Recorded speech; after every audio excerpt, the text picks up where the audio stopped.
les gens étaient à chaque endroit, à tout moment, où le maître était. Parce que c'est lui en fait qui devait vivre le témoignage parfait et exact. Il était prêt à mourir avec le maître. Raison pour laquelle il est digne de recevoir la révélation de la continuité de la vie du maître. Amen. Le livre d'Apocalypse, justement, quand vous voyez, personne ne peut l'interpréter si vous n'êtes pas un élu. Amen. C'est pour ça que beaucoup de pasteurs ne touchent pas le côté. Ils préfèrent vous parler des évangiles. Ils préfèrent vous parler de l'Ancien Testament. Mais quand ils abordent le livre d'Apocalypse, ils peuvent vous dire en quelques versets, mais pas de manière profonde, tous les mystères qui concernent le Seigneur Jésus dans l'annonce de l'avenir du monde et comment est-ce que le monde verra son arrivée et la restauration des familles, des nations. Parce que justement, beaucoup sont dans les pleurs et les larmes disant Jésus le Fils de Dieu est mort. Et si déjà Dieu a un fils et que le monde réussit à le trahir et le tuer, avec toute la puissance qu'il avait, beaucoup d'enfants font de Jésus un Dieu qui peut mourir, un Dieu qui peut voyager et mettre long avant de résoudre nos problèmes. La preuve, beaucoup sont dans le christianisme et sont pleins de doutes. Ils sont sûrs que Satan peut les dominer et qu'il les domine même d'ailleurs. Et d'autres, tellement incrédules, ils sont dans la foi, en même temps dans la religion et les sectes pernicieuses, et d'autres dans les coutumes de leurs ancêtres, ils ajoutent les barres. Donc, on peut donc dire, la foi chrétienne de ce jour n'est qu'une hypocrisie. Amen. Mais, le roi dans la Bible parle des fistonnaires, pas des chrétiens. Le chrétien ici devient un fanfaron. Amen. Quelqu'un qui n'est pas stable dans la foi. Quelqu'un qui s'attache au miracle. Amen. Et qui aime aller dans les églises où il y a trop de bruit. Parce que, dit-il, il faut que le pasteur leur prouve que lui-même sa vie est aisée. Alors on ne peut non plus aller dans une église si on n'est pas sûr que le pasteur lui-même est béni financièrement. Si on n'est pas sûr que le pasteur lui-même est à la hauteur de nourrir sa femme et ses enfants. Donc, l'église est une affaire de marchander la parole de Dieu afin de promouvoir pour tous ceux qui recherchent une vie aisée matérielle un lieu où on peut aller acheter la bénédiction. C'est pour ça qu'aujourd'hui, cette église vend de l'onction. Ils ont transformé la maison de Dieu en un lieu de commerce où ne peut que recevoir l'onction celui qui donne beaucoup de foi. Voilà. Amen. Ou celui qui prend soin du pasteur comme un monument d'une idole qu'il faut toujours embellir avec une belle tenue de costume. Donc le pasteur et le prophète aujourd'hui, c'est celui qui s'habille bien comme un homme d'affaires. Et comme celui-là, en fait, il fait miroiter aux chrétiens que être en Dieu, c'est d'être somptueusement habillé, avoir une belle maison et avoir une grosse voiture. Raison pour laquelle ils font tout pour que quand vous venez les voir, c'est la qualité de la montre, la qualité de la chaussure, la qualité du costume qui vous donne l'action de grâce que ce pasteur est dans le Seigneur. Voilà donc ce qui anime aujourd'hui la croyance de cette génération. En fait, toute une vie de séduction. Alors, comment donc peut-on croire à un pasteur qui a une vie modeste, qui a une vie aussi simple, puisque les hommes de Dieu sont devenus des hommes d'affaires. Alors, à cette génération de gens, il n'y avait pas besoin que vous soyez riches pour que vous soyez enracinés dans la vie du maître. Amen. Il fallait être capable de passer les mêmes épreuves qu'il a traversées pour que vous soyez validés que vous êtes son disciple. Amen. Donc, être disciple du Seigneur était de supporter le martyre. Amen. Ne pas être effrayé par ceux qui avaient le pouvoir. Amen. Ne pas être effrayé par le fouet qui avait les crochets. Acceptez de mourir justement pour témoigner que vous êtes de la part du Seigneur. Ça ne vous donne pas droit d'être membre d'une église ou d'être pasteur ou apôtre. Parce qu'avoir ces titres ne vous donnait pas l'assurance que vous êtes avec le maître. C'est qu'il fallait valider les épreuves. Amen. Il fallait valider les épreuves. Amen. Les épreuves commençaient par une vie de patience, une vie d'obéissance, une vie d'intégrité, une vie de soumission, une vie transparente. Qu'il n'y ait pas un mois de doute que vous soyez tel que le maître. Amen. Et on dit un disciple affermi, il n'est pas différent de son maître. Donc l'affermissement ici n'était pas d'aller payer les cours d'affermissement dans une église. L'affermissement ici n'était pas d'aller faire l'école biblique pour connaître la Bible. Parce que justement, ceux qui ont trahi le maître, c'était des grands connaisseurs de la parole. Amen. Amen. Ceux qui ont trahi Dieu le maître, voyez-vous, avec votre intelligence, c'était les docteurs de la loi. Ils maîtrisaient la lettre. Ils connaissaient la lettre. Et ils citaient la lettre. Mais la chose qu'ils ne pouvaient pas faire, c'était d'imiter le maître. Amen. Alors, est-ce que pour devenir fils de Dieu aujourd'hui,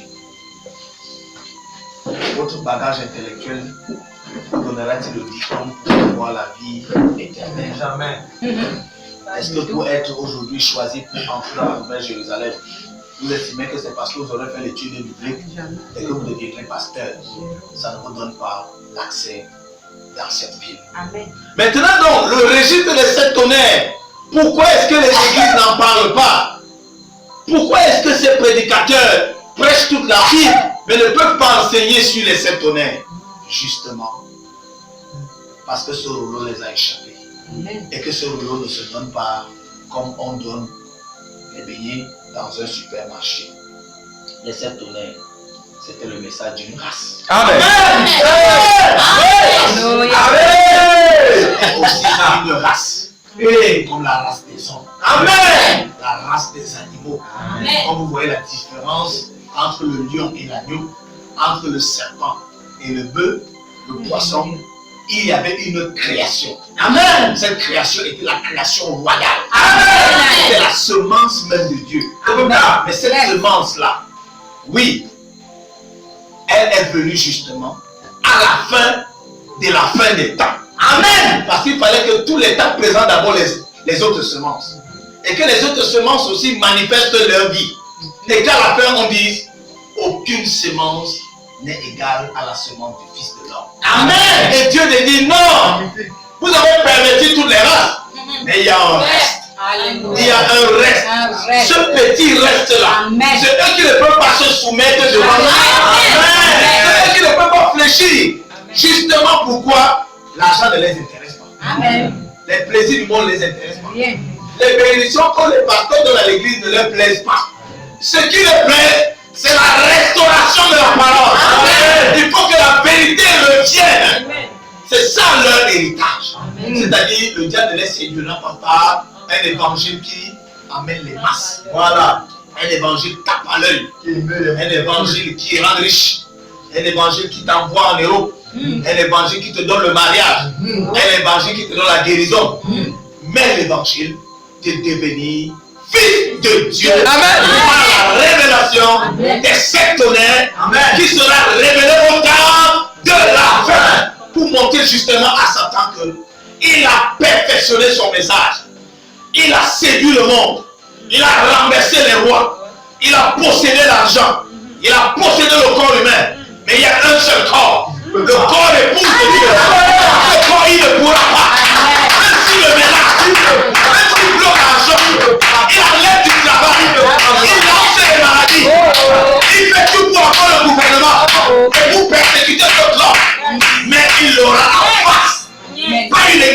pas une association, pas un groupe de pasteurs, mais des fils remplis, pas du Saint-Esprit, mais de la nature de Dieu. C'est-à-dire l'éclair, c'est-à-dire le tonnerre, cette nature en eux. Il n'a pas besoin de dire je veux la richesse, je veux le mariage, je veux la foi pour toi. Non, cette nature, c'est la nature de Dieu. C'est-à-dire des élus du temps de l'Abraham. Amen. Donc ici, nous ne parlons pas de l'église. Amen. Ici, nous ne parlons pas de la religion. Amen. Ici, nous ne parlons pas d'être chrétien. Amen. Justement, être chrétien est la chose que Satan a rendu chrétien. Amen. Pourquoi? Parce que c'est les chrétiens, voyez-vous, qui ont le pire des mauvais comportements. Amen. Satan se moque des chrétiens. Amen. Parce que les chrétiens sont devenus comment? Fanfarons. Amen. Irréligieux, barbares, méchants, blasphémateurs. Ils sont même pas capables de reconnaître le Fils de Dieu à son retour. Quand le Seigneur Jésus le dit, je reviendrai, mais dans une nuée, et je me ferai reconnaître dans le message des 7 tonnerres. Le chrétien dit qu'il ne connaît pas les 7 tonnerres. Il ne comprend pas les 7 tonnerres. Mais ne sais-tu pas que c'est écrit dans la Bible? Non, je ne connais pas. Et pourtant, tu prêches la parole. De quelle parole il s'agit? Donc, si le chrétien aujourd'hui ne peut pas comprendre que le Seigneur Jésus a annoncé qu'il devait revenir et qu'il a présenté son retour, et il a dit, vous me verrez, et vous me verrez me manifester dans un corps de minorité. Amen. Ça veut dire que ce n'est pas une église de popularité. Ce n'est pas ces pasteurs, ces prophètes qui veulent remplir leur église avec 1000 membres, avec 3000 membres. Non, ce n'est pas ça. Amen. Mais dans des corps saints. La nature de Dieu. Amen. Cette nature qui ne recherche pas le bien-être, mais qui recherche la vie éternelle. Cette nature que Satan ne peut pas permettre. Il ne peut pas manipuler. Il ne peut pas corrompre. Non, la pauvreté ne peut pas l'empêcher de venir au temple. Non, le problème d'argent ne peut pas l'empêcher de venir prier. Le problème de mariage n'est pas un souci pour lui. Le problème de travail n'est pas un souci pour lui. Mais être dans la maison de l'Éternel, voilà donc le foyer. C'est la fin des temps que Dieu le cherche. Les gens à la nature du Père. Ouais. En ce qui concerne le message de Jésus, il a dit que le Père est en moi. Et moi, je suis dans le Père. Amen. Ça veut dire, il y aura un temps, on ne prêchera plus l'évangile de Jésus. Amen. Parce que Jésus sera dans le Père. Alors quand il reviendra, ce ne sera plus Jésus, mais ce sera Jésus dans le Père. Amen. Dans le corps qui vient, le monde chrétien ne comprendra plus le message. Ils seront fous, ils seront bêtes, ils seront ignorants. Parce que Jésus a changé de nom, il a changé de corps. Les chrétiens ne le comprennent plus. Les chrétiens ne comprennent plus ce qui se passe. Mais pourtant il a annoncé. Parce qu'il est la parole. Amen. Il a dit je reviendrai. Mais dans les tonnerres. Amen. Les chrétiens me posent la question. Qu'est-ce que c'est que les tonnerres? Maintenant tu dis calme-toi, je vais t'expliquer. Quand tu veux lui expliquer, et quoi donc en fait c'est un message de l'église. Or la Bible dit dans le livre d'Apocalypse, au chapitre 1, que ce qui va descendre là est un mystère. Amen. Oui. Mystère veut dire une chose qui n'est pas expliquée. Amen. Donc aucun pasteur n'a osé révéler cela. Amen. Mais celui qui a la charge de le révéler, il sera parmi vous. Amen. Vous allez seulement entendre le cri. Et ce sera le cri d'un lion. Amen. Quand il va rugir. Et vraiment beaucoup de gens veulent voir le lion de la forêt. Ils ne savent pas que nous avons des natures. Amen. Tel dessine nos nations. Que quand vous êtes un Camerounais, amen, un vrai Camerounais, amen, d'origine royale, de la race de Juda, vous êtes un lion. Amen. Donc, il y avait des humains, mâles et femelles, qui avaient en eux le signe de la royauté, amen, mais qui pour autant sont vus comme des esclaves. Mais voulant les maltraiter, voulant dominer eux, quand ils vont se fâcher, ils se mettent en colère. Et quand ils crient, on entend la voix des sept tonnerres. C'est-à-dire le rugissement. C'est-à-dire que ce gars que je méprisais, cette famille que je voulais écraser, dont il y avait un lion parmi eux.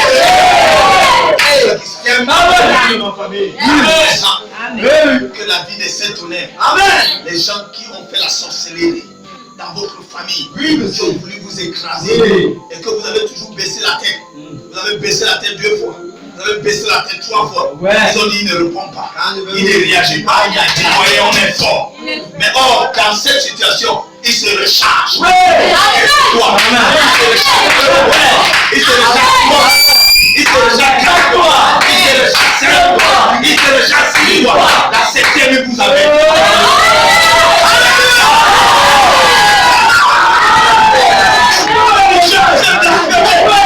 Tu as lancé fait.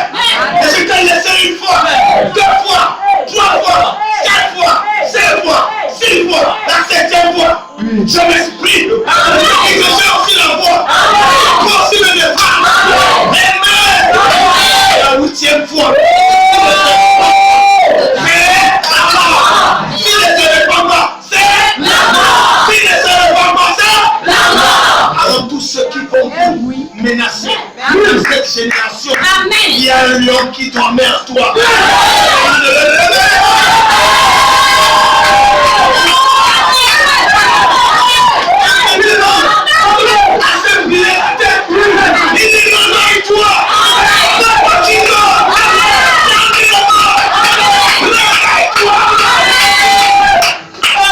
Écoutez, on va fouler ta gloire aux pieds. Les gens vont humilier la gloire que tu as. Il y a un temps pour toutes choses. Il y a un temps pour se rabaisser. Il y a un temps pour se lever. Il y a un temps pour régner. Et moi de vous dire, c'est votre temps.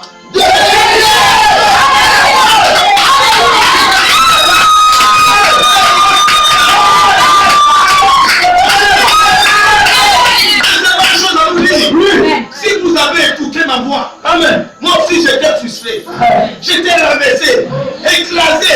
On disait que je ne parlais pas. Et je dis aujourd'hui, je ne vais plus me taire. Je vais me faire entendre. Les malheurs à ceux qui vont s'éteindre sur ma route. Que comme un lion. Et on dira cet homme tue. Cet homme est mauvais. Et vous, mes frères, c'est pour un réel combat que je me suis levé. C'est pas pour faire l'église. C'est un réel combat. Quiconque se tient sur ma route, si tu es mon père et que tu es sorcier, voilà, tu dois être dévoré. C'est ma mère, tu es sorcier, tu dois être dévoré. Et mon frère, tu es sorcier, tu dois être dévoré. Tu es sorcier, tu dois être dévoré. Patron, tu es sorcier, tu dois être dévoré. Mon frère, tu es sorcier, tu dois être dévoré.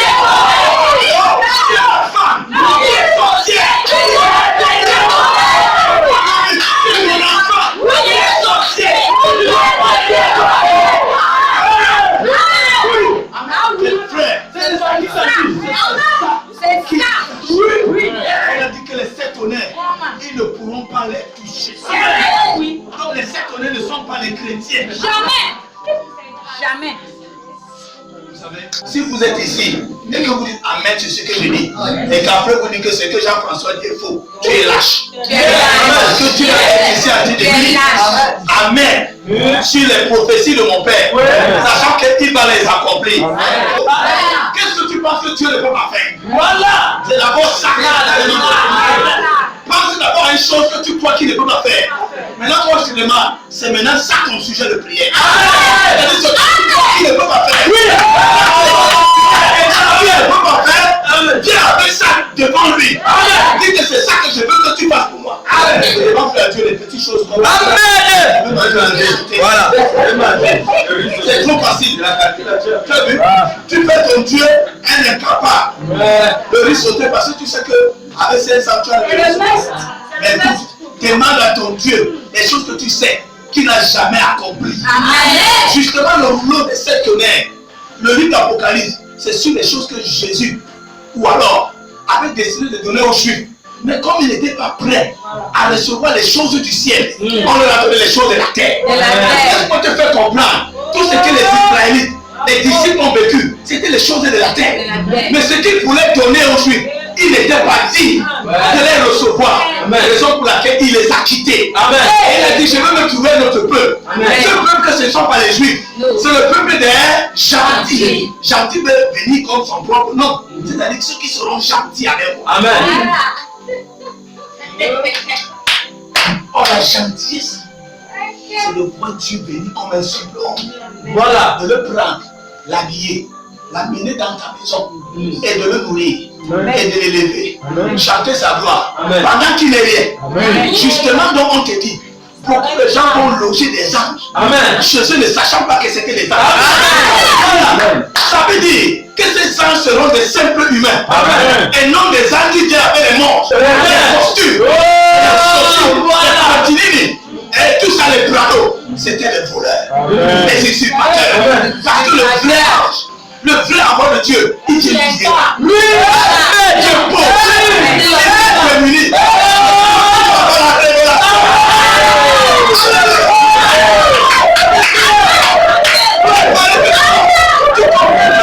Dieu est venu pauvre, il n'est pas venu riche, et il m'a aidé à comprendre. Isaïe 53, homme de couleur, habitué à la souffrance. Celui à qui on le fait aucun cas. Ça veut dire, il t'a dit qu'on va venir. Et donc, beaucoup de gens le respectent. Mais toi, dans ta sagesse, tu as compris que c'est comme ça que le Dieu. Alléluia. Tu le récupères. C'est à lui que tu donnes le titre. C'est lui que tu nourris. Parce que tu vois que ce n'est pas ça. Mais c'était le plan de Dieu. Tu disais, tu es pauvre, tu es misérable. Pourquoi il n'a même pas fréquenté? Jésus n'avait fait aucune école. Je suppose que le baccalauréat et le doctorat ne servait rien à Jésus. Amen. Mais il y avait un baccalauréat. Oui. Il y avait un doctorat. C'était les lettres du message de cet honneur. Aucune école ne pouvait donner. Mais celui qui aura la grâce de localiser le maître, de le reconnaître, de prendre soin de lui, de l'écouter, de l'amener chez lui, de lui donner à boire, de lui donner à manger. Pour l'assembler ce verset. Si vous donnez à boire, à manger, des habits à un de ses plus petits, sachez que c'est à moi. C'est vraiment ça le verset. Sachez que ce serait moi. C'est ça. Beaucoup de gens en interprétant donc la langue hébraïque au français, ils ont faussé les accords, ils ont faussé les syllabes, ils ont faussé les accents. Et Jésus est en train de dire,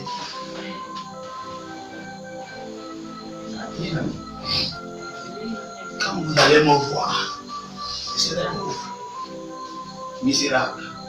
Je chercherai même où habiter. Parce que le Fils de l'homme n'a même pas là où reposer. Amen. Mot par mot. Toute la parole sort. Donc au moment où il viendra, il cherchera là où habiter. Et que toi justement tu auras une maison. Oui. Et tu feras tout pour lui refuser la maison. Vraiment. Raison pour laquelle quand il est venu naître dans le sein de Marie, on dit qu'il n'y avait même pas d'endroit pour les recevoir. Et que c'est dans l'état qu'il allait naître. Un roi. Le roi des rois. Le roi des rois. N'a pas une maison.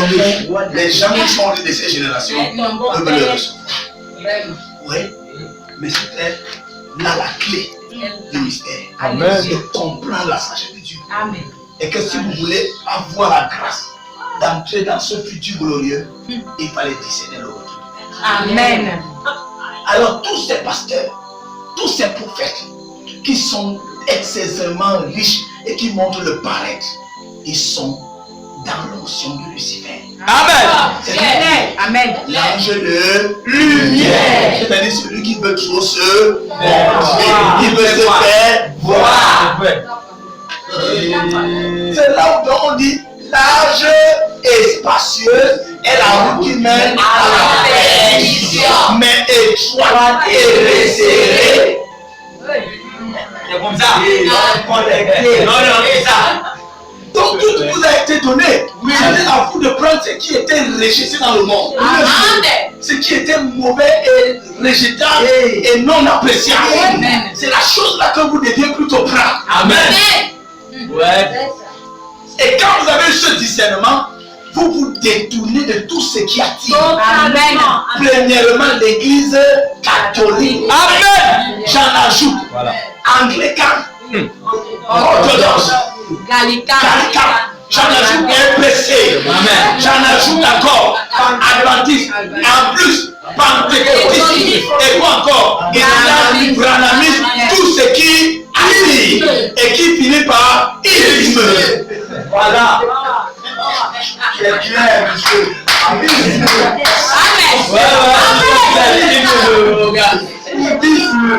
Donc, quand vous avez donc fui tout ça, vous êtes à l'abri de la séduction. Vous rentrez dans la solitude en criant que papa, où es-tu? Parce que justement, il n'est pas dans tout ce que tu vois. Il n'est pas dans tout ce isme. Quand tu vas donc sortir, c'est pour ça qu'il est écrit, mon peuple, sortez du milieu d'eux. C'est écrit. Mon peuple, et tu vas sortir du milieu du isme. Tu es donc sorti. Et que tu commences à crier, le Père t'entend. Amen. Quand il entend ta voix, ce n'est plus toi qui vas vers lui. Parce que tu ne sais pas où il est en ce moment. Au temps convenable, c'est lui qui te tire des ténèbres. Amen. Il te fait marcher là où il y a le rassemblement. Amen. Là où il y a un nouveau message. Amen. Là où il y a des choses spéciales qui sont. Amen. Là où il n'y a pas la gloire de la chair. Amen. Là où il y a la révélation de l'esprit. Amen. Oui.